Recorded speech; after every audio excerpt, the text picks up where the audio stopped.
Mengejutkan, di semua polling Pak Anies merajai polling di sosial media. Terbukti di CNBC Indonesia, Pak Anies menang telak di 68% dengan suara 45.000 suara. Oke, kita bukan membahas itu, kita membahas di Google Trends. Capres 2024 Pak Anies menang juga di Jawa Barat menang 52%, Jawa Timur menang di 56%. Sementara di DKI Jakarta Pak Anies unggul di 53%, di Jawa Tengah Pak Anies harus kalah 35% saja. Di Banten Pak Anies menang juga di 45%, di Jakarta Pak Anies menang tipis atas Ganjar 38%. Di Nanggro Aceh Darussalam Pak Anies menang telak di 63%, sementara Ganjar cuma 3%. Sumatera Utara Pak Anies menang 42%, sementara Ganjar hanya 23%. Di Riau Pak Anies menang telak di 57%, sementara Prabowo 29%. Di Kepulauan Riau Pak Anies menang telak 49%. Di Jambi Pak Anies kalah atas Prabowo 46%, sementara Pak Anies 37%. Di Sumatera Utara Pak Anies menang di 55%. Di Bengkulu sementara Pak Anies menang tipis 34%, Sumatera Selatan Pak Anies menang banyak di 43%.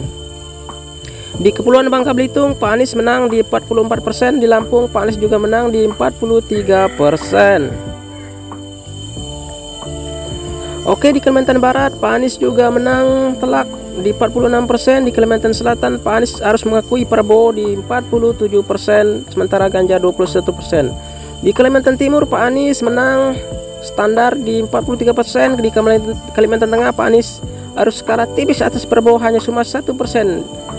Di Kalimantan Utara Pak Anies menang telak di 69%. Di Bali ternyata Pak Anies menang di 41%. Nusa Tenggara Barat Pak Anies menang juga di 44%. Nusa Tenggara Timur Pak Anies tetap menang di 44%. Sulawesi Utara Pak Anies menang telak 53%, di Sulawesi Utara 0 Ganjar. Sulawesi Tengah Pak Anies 49%. Sulawesi Selatan juga Pak Anies menang 43%. Sulawesi Tenggara juga Pak Anies menang telak 60%. Di Sulawesi Barat Pak Anies harus mengakui keunggulan Prabowo di 42%. Di Gorontalo Pak Anies harus mengakui keunggulan Ganjar di 68%. Di Maluku Pak Anies menang telak di 64%. Maluku Utara Pak Anies harus mengakui keunggulan Prabowo di 68%. Di Papua standar tipis, hanya kalah tipis seimbang. Di Papua Barat Pak Anies harus mengakui Ganjar yang pemenangnya. Terima kasih.